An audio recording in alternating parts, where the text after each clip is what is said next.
Hi everyone, so I'm Will Cha and this is on working capital management, part 1 of the series on working capital. So this is meant as an introduction for students who happen to be doing this in their FIA or ACCA program. It's also relevant to students taking this at the degree or diploma levels, especially if you're taking the accounting and finance streams.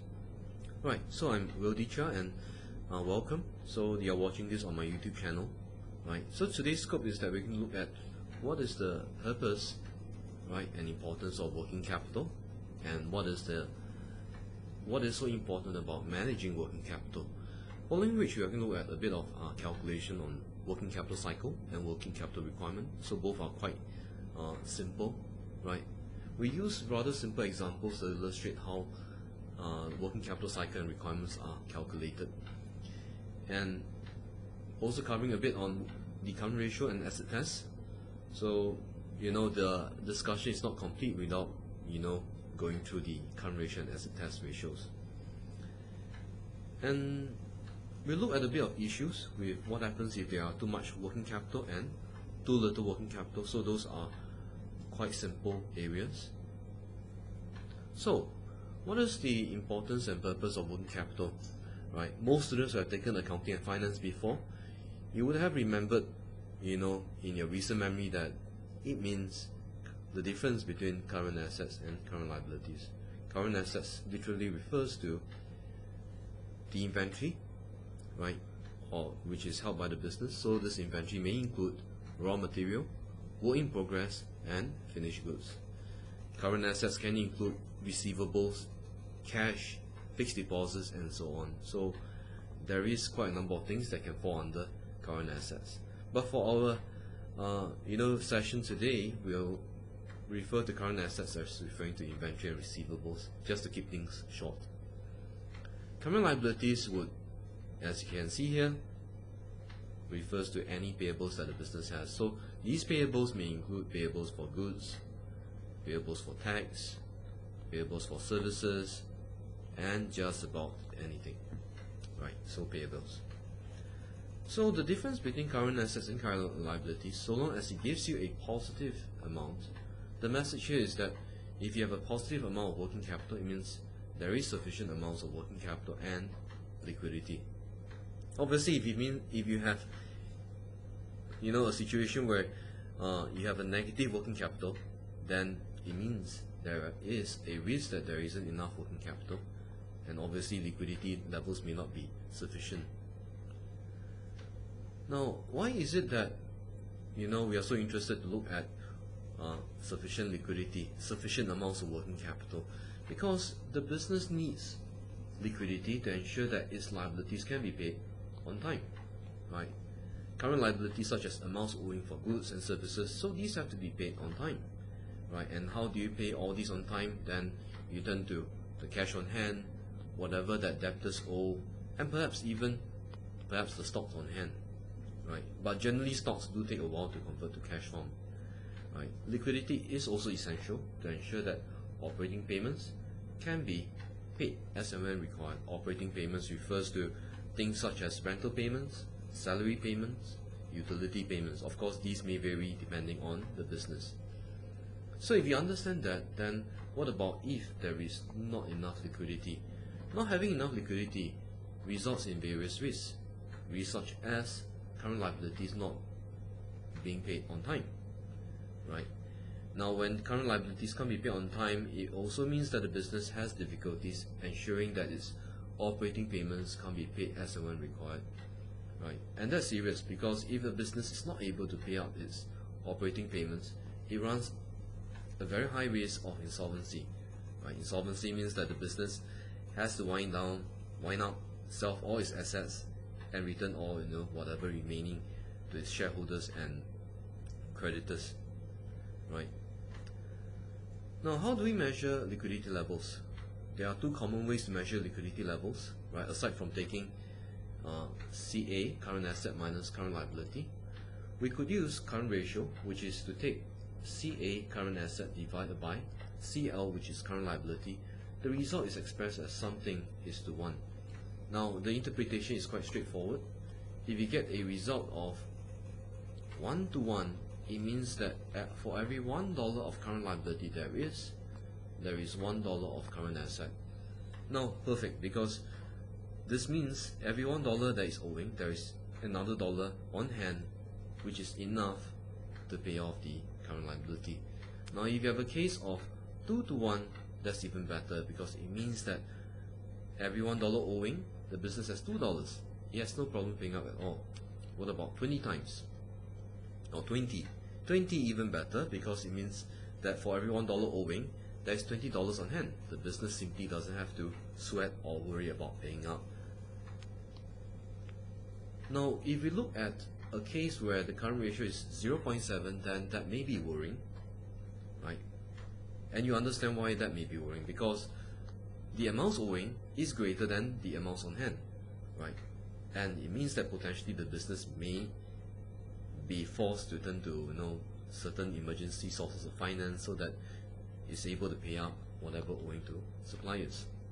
Now, having said that, there are businesses that survive with 0.7, 0.9, right? It is quite dependent on the industry.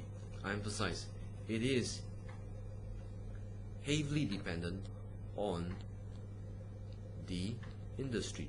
So not all businesses would collapse because it has something like lesser than 1 in terms of its current ratio. So beware, right? Study, understand what is the nature of the industry before you conclude that the current ratio isn't sufficient.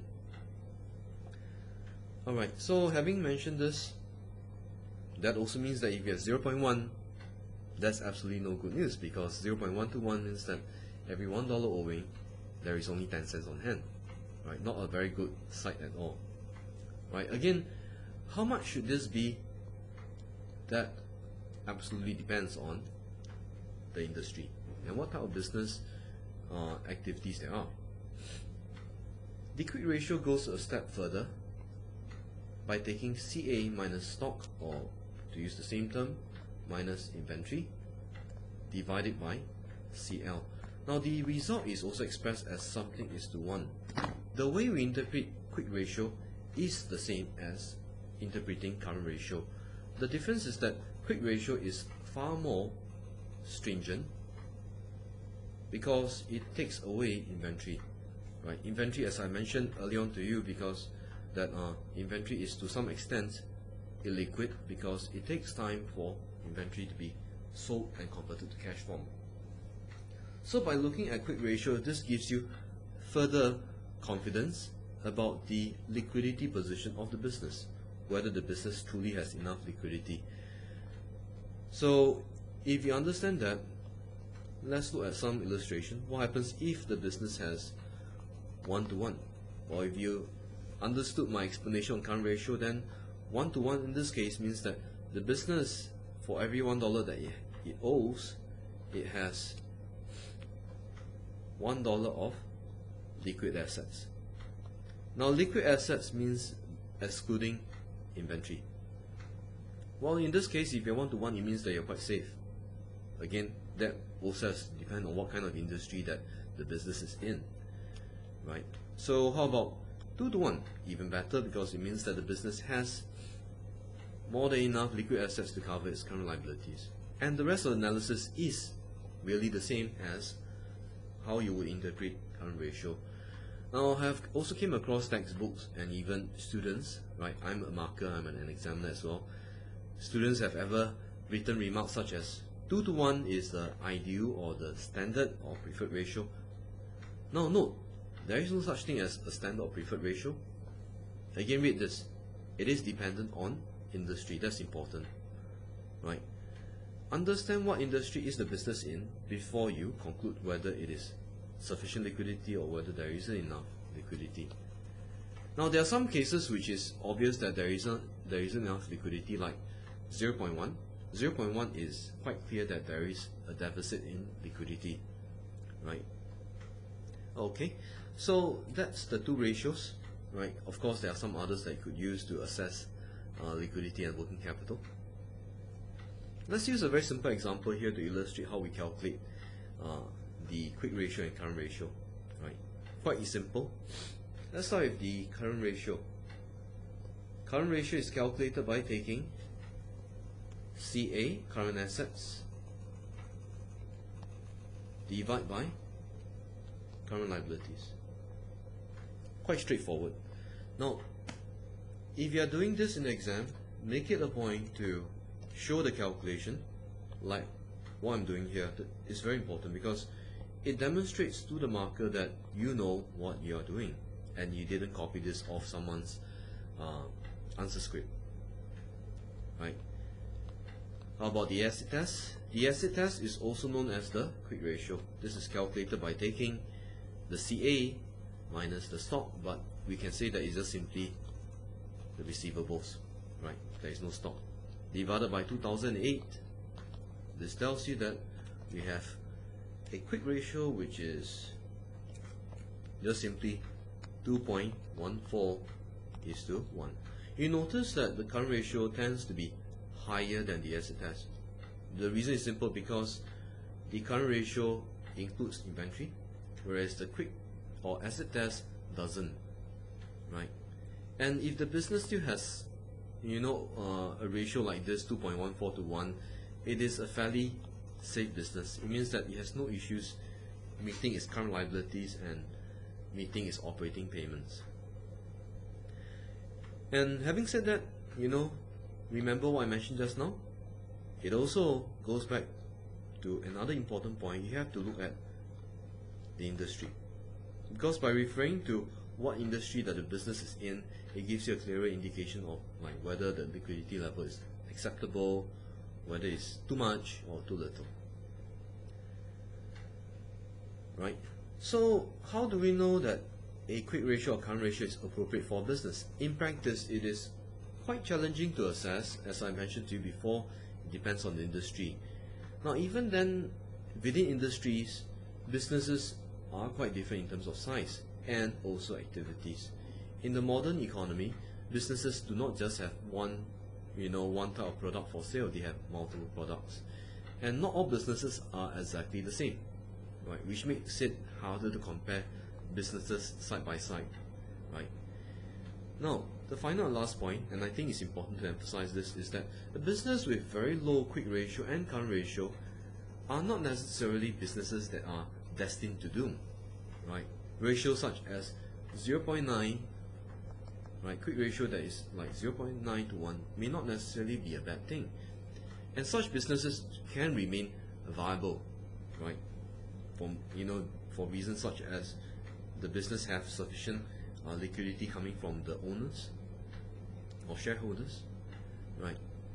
So even if you were to have something like 0.8:1 for current ratio, does it mean it's bad news? Not necessary.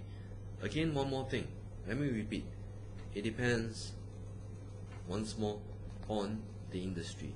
It also depends on the economic climate. The economic climate plays a very important role as well.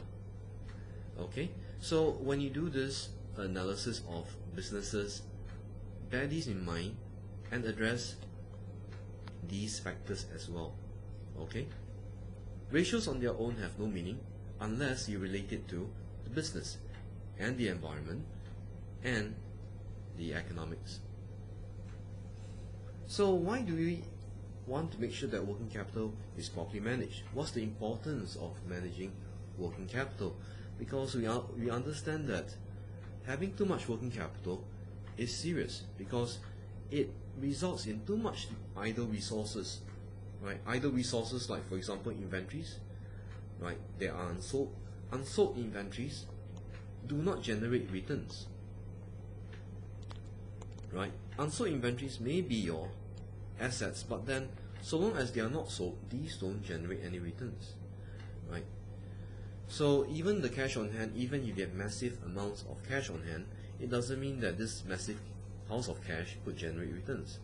Cash on their own don't generate returns unless you put them to use, like maybe to invest in some stocks, equity, or bonds.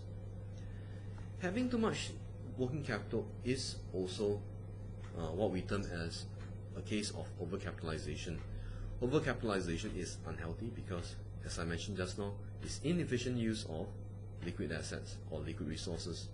What about having too little working capital? Having too little working capital results in a different set of problems. There would be high risk of default. Business may have difficulty servicing its debt, short-term debt obligations. It may have difficulty paying up its operating expenses, which also I mentioned just now, and potentially running the risk of having to turn to shorter term sources of finance, which are more expensive, especially overdraft, right? Overdraft is short term, but overdraft is extremely expensive, right? Considering that the interest rates are much higher than term loan interest rates. Now, having too little working capital is better known as undercapitalization, or some books refer to that as overcapitalization, which means having too much or too little isn't good, right? You need to make sure that you have enough in the business. Having enough means that the business should be able to meet all its short-term obligations, as well as being able to cover its operating costs like rental, salaries, and utilities, and so on, right? Now, how do we calculate what are the requirements for working capital? Well, a very simple way to determine the amount is to take the current assets minus the current liabilities. That's very simple, right? So long as these amounts are available, it's quite easy to derive the working capital requirement, which is basically measured in dollar terms. Let's use a simple example like this, simple set of numbers. So in the coming year, it was forecast that the average current assets and current liabilities for the year is as follows. Calculate the working capital requirement. So all you have to do is just take the current assets minus the current liabilities. So which in this case is 4,000 plus 6,000, and what we do is minus 2008. Yep, that's all you have to do. Not very difficult, right? Obviously, if you're taking the ACCA or the FIA program, it wouldn't be so simple, right? I use this because it's simpler to explain, right? In my next video, I'm going to introduce more complex examples which are much closer to what you're likely to see in the exams. Now, another way of looking at working capital is to look from the point of view of working capital cycle. Now, working capital cycle gives you a much more different point of view, right? Instead of looking at working capital in dollar terms, right, which is what most people are quite accustomed to, we could measure working capital in terms of the length of time. Now, there are many definitions of working capital cycle. Some refer to it as basically the time difference between paying the suppliers or payables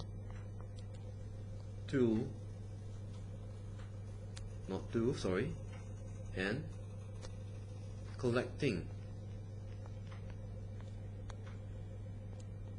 payment from receivables. So that is one definition, right? So to illustrate what this means, let me use this, right? Quite simple. So basically, right, we have here some numbers, and this number shows us that for inventories it's about 20 days. So that means inventory is held for on average of 20 days. Right? So if you were to buy the inventory today, right, you are likely to see the inventory being held for 20 days at least until these are sold. And when the inventory are sold, it takes customers another 30 days before customers pay up, right? But meantime, suppliers would expect payment to be made to them within 15 days.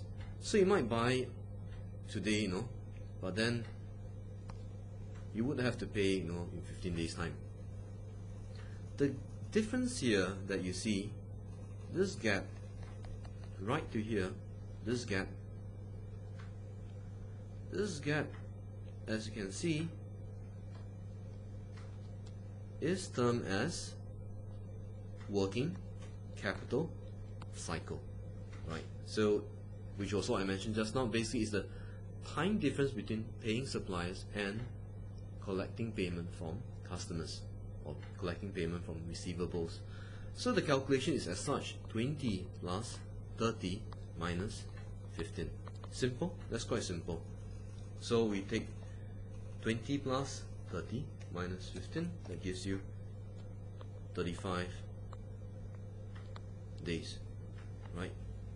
Now it's possible to have a negative working capital cycle, right? Some businesses might have a case where suppliers are paid much later after payment is collected from customers. That's possible. So the result here can be, and I emphasize, a positive figure, or it can be a negative, right? And the way you interpret them isn't much different, right? Now, then let's come back to one more very interesting point, that is, how do we know that this amount of working capital requirement is sufficient? How do we know that this working capital cycle is sufficiently long?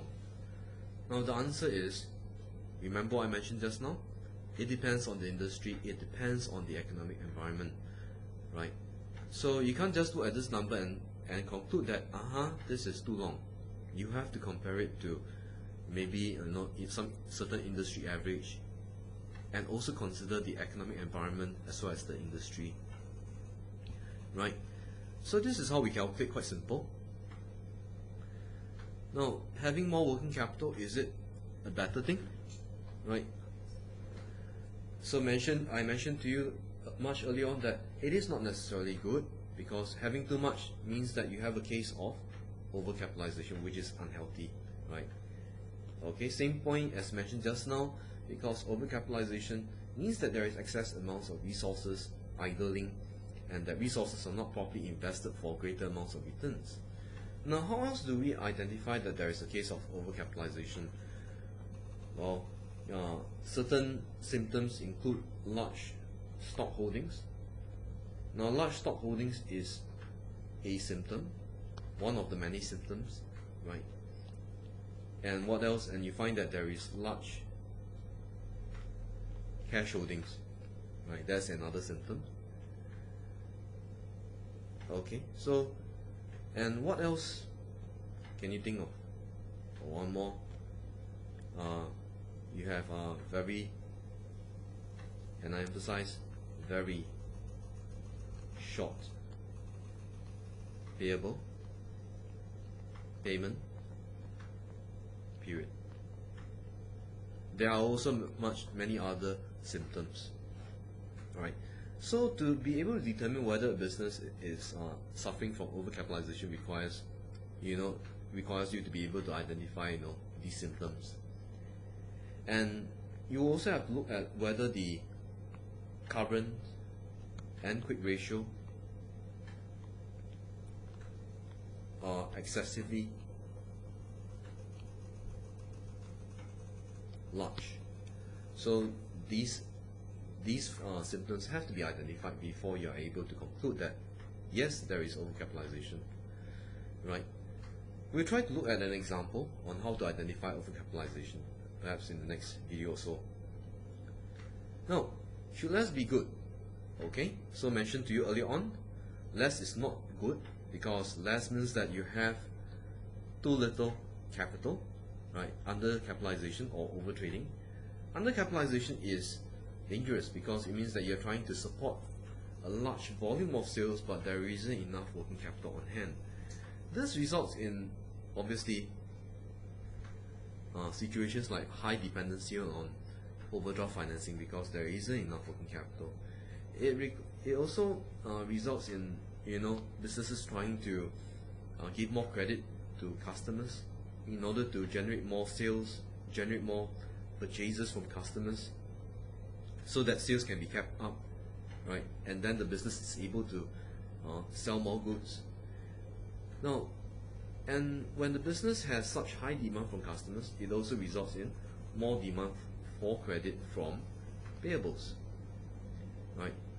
And when you see situations like this where there is more demand for credit from trade payables, it surely points to more risk of default. So undercapitalization is the opposite of overcapitalization and is undesirable. And how do we know that there is a case of overtrading or undercapitalization? Symptoms include very low levels or very poor levels of current and quick ratio. Other symptoms include, aside from this, you realize that there is AV, it's a repeated point, dependency on overdraft financing, right? And then you realize that there is rapid increase in the receivable balances because the business is giving more credit in order to be able to achieve high levels of sales, right? So it's not just increase in receivables but also increase in payables, right? So these are some symptoms, but depending on the question and depending on the business, these symptoms may present themselves a bit differently, right? And the best way to know how to identify whether there is overtrading is to practice the past year question, right? We'll try to go through an example later on in another video. So question is, how much is enough, right? We all are very interested to know what is really enough. So all businesses are different from one another. It's very difficult to say that that is the ideal amount and it applies to all business, because even within the same industry, working capital requirements differ, right? Now, how do we know whether working capital is sufficient for a certain company or certain business? We still have to go back and assess the quick ratio and the current ratio, inventory holding period, collection period, and payable payment periods. So by looking at this and also considering the industry that the business is in, and not forgetting, as I mentioned just now, the economic environment, the economic conditions, then it makes it possible to somehow assess what is the sufficient level of working capital, right? So it isn't as simple as saying that working capital is only sufficient if we hit a current ratio of 2 to 1. It's not the case, right? It depends on the industry. Okay, so this concludes the part 1 of this series of videos on working capital management. In the following video, we'll be going through in greater detail on the formulas required to derive the inventory holding period, receivable collection period, and the payment period. We also have a short walkthrough on the example of how these formulas may be applied together in a given question. Right, so thank you for watching. I hope that this has been informative and this has helped to dispel the myth that current ratio has to be 2 to 1. It's not necessarily the case, right? Businesses do survive with all different kinds of current ratio. Some could survive with 1 to 1. Some could do with 0.9 to 1. So have an open mind, understand the business so that you understand the ratio well. Right, so thank you for watching. I'm Wildy, and this is a video on my YouTube channel. Thank you for watching. Have a great day. Take care.